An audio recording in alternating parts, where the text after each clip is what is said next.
What is going on, YouTube people? Neo Cards and Comics here for a card show pickup video slash SGC reveal.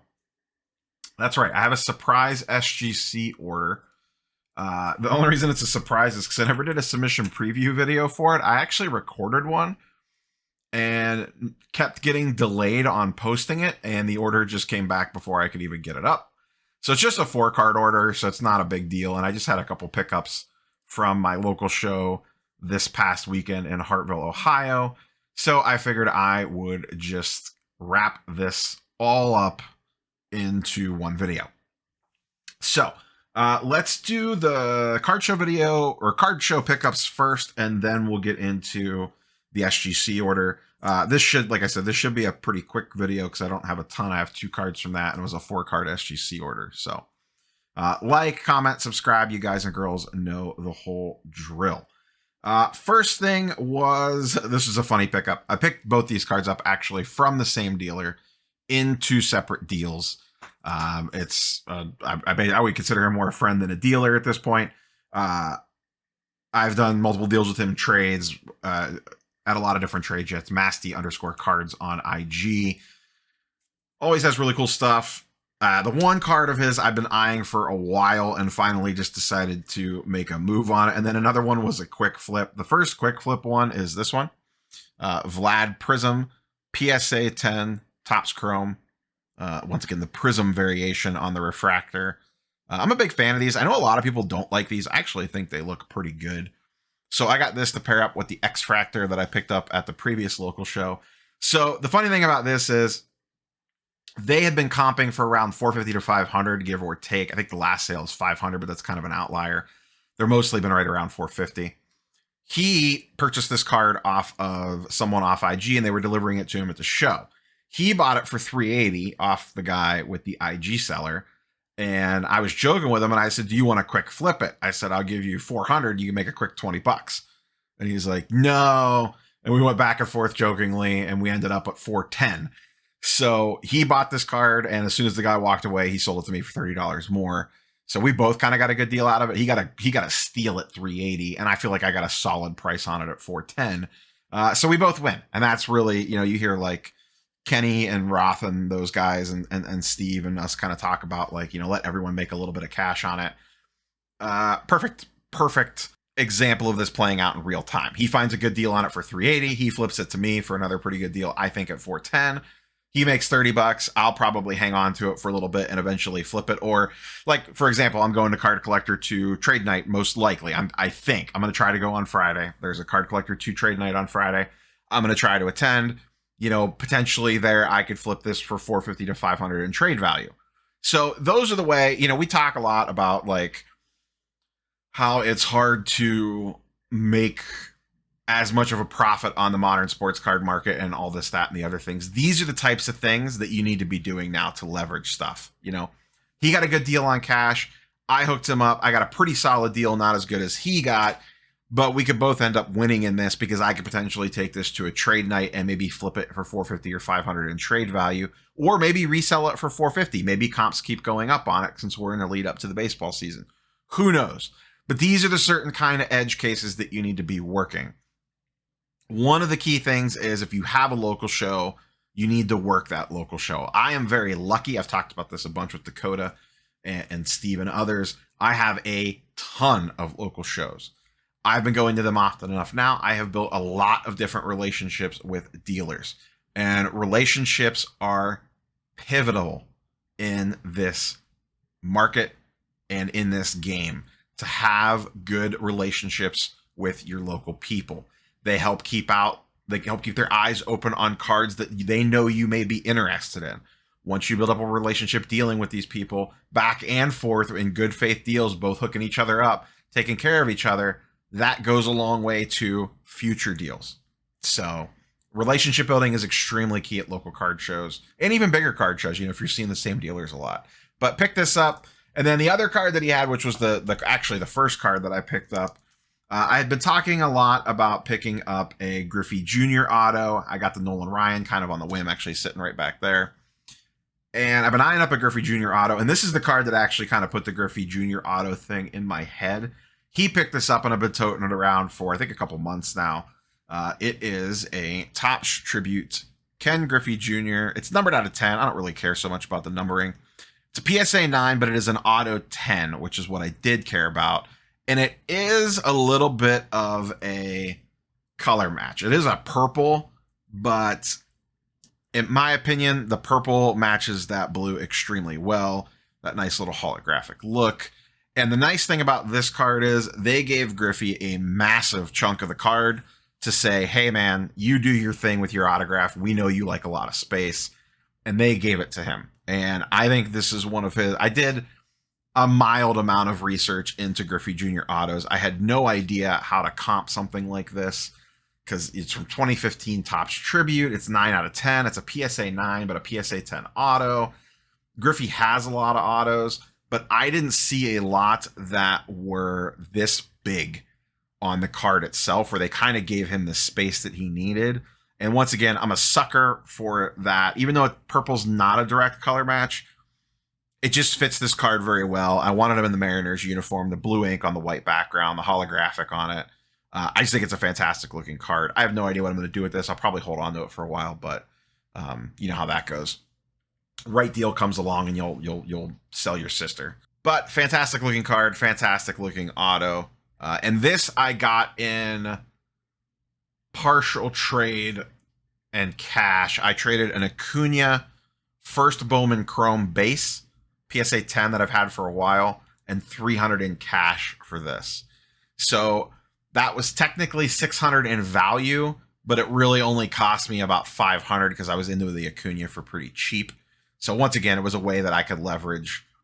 He wanted to be at 600 on this. I wanted to be at 500 on it. So it was a way that I could get to a $500 cash number, essentially, $500 value number, and still give him what he wanted by including the card that I was up about $100 on. I bought the Acuna for 200, and I was up on it $100. So it was a way to get the $600 number on an end around.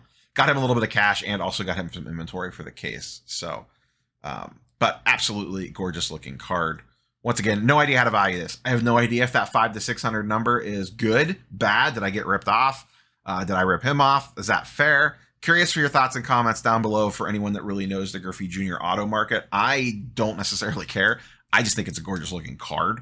So I will be more than happy to hold on to this for a while. In fact, we're prop that up back there. We're not going to lay him. Griffey Jr. doesn't lay flat. We'll leave Vlad laying flat, but Griffey gets a stand 8.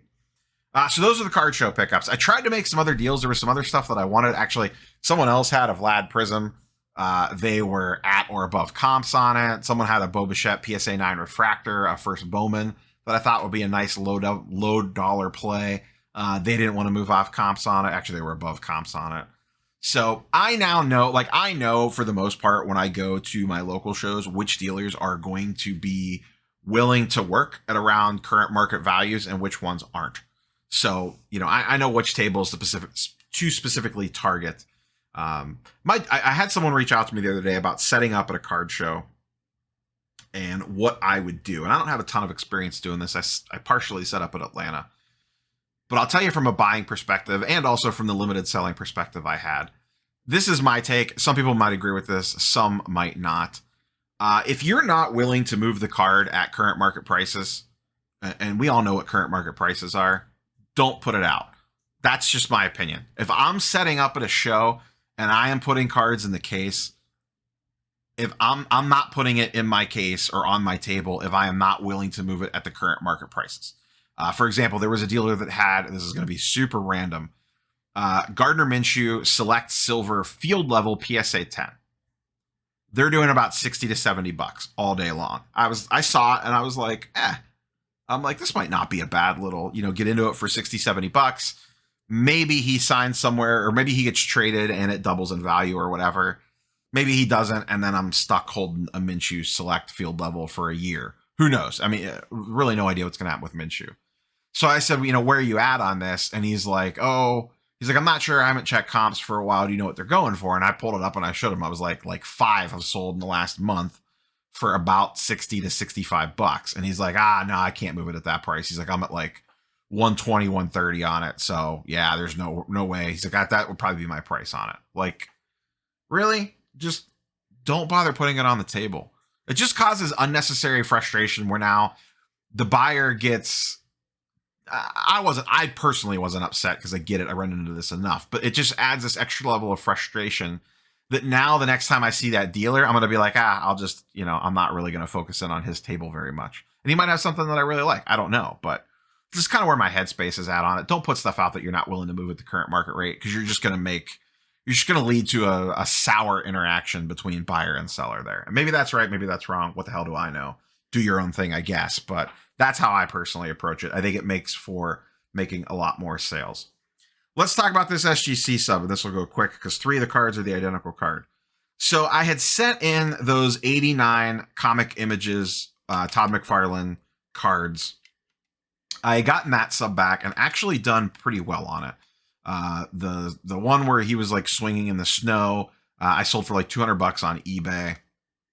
And then the classic image, the one that I got the SGC 10 on, that I had a feeling was going to be a pretty rare card, I sold offline in a private sale for what I thought was a very fair number for both parties involved. I had no idea how to comp that card. I went back. The seller was actually someone that, or the buyer was actually someone that watches the channel. And I was like, I'm open to any reasonable offer you think that's out there. Do your research on it and then circle back with me and let me know. I took it to Atlanta. A lot of people were intrigued by it, but once again, no one knew how to price it. So we settled on a pretty strong number. So I sent more of those in. I had 3 other ones and I thought they looked okay. I did not think they were 10s. I definitely did not think they were 10s. They had some small centering issues and a few other little odds and ends of things. I was actually open for 9s or 9.5s. I was not surprised I got back 888.5s. I was hoping at least one of these would get a 9 at minimum, but obviously they found something else that they didn't necessarily like on it. Like I said, I knew that they all had very slight centering issues. Some a little bit off left to right. Some, like this one's off a little bit top to bottom. You can see that top line's pretty thin on that one.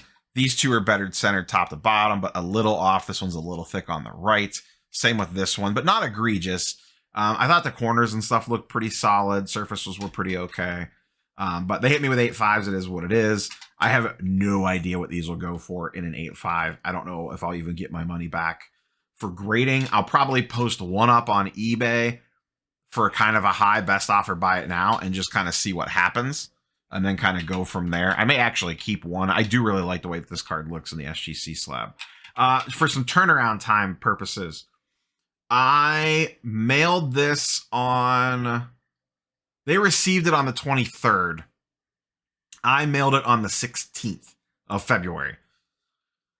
And it graded on, I got grades on 3.9 and I got it back today. I'm recording this Monday afternoon on March 14th. So what would that be? About 9, 5, 14, about 14 to 20 total days from the time, well, about a month from the time it left my house to the time it got back. I shipped it on the 16th. I got it back on the 14th. So basically a 4-week turnaround time door to door. So pretty fast. It's a week faster than the last one that I did. I can tell you my PSA economy orders, I mentioned this in yesterday's video, also flew through grading. I don't have shipping notification on those yet. I'm hoping I will get shipping notification today. I would like to get those cards back in my hand before going to Card Collector 2 trade night on Friday, but I don't know that I will unless they ship today. I might get them on Thursday. So SGC moving pretty quickly, a little bit faster than last time. I am genuinely curious because I've been looking at their week-to-week rates, and I think they're still ticking along at about the same amount of output. So my speculation, and is once again, I have no numbers to back this up, besides looking at their weekly output rates on gem rate data. I'm wondering if they're starting to get slightly less cards in with PSA opening back up, more people getting larger amount of card slots at the $50 price point on PSA. Because it does seem like SGC is getting a little faster, but I'm wondering if it's because they're getting a little bit less cards in the door. I don't really know. Once again, I'm kind of speculating on that, but I do know the PSA, as I talked about in yesterday's video, the PSA economy service is smoking fast. Those are going at about 5 weeks door to door, depending on when I get this order back. It might be 6 weeks, but the extra 2 weeks longer for the extra $20.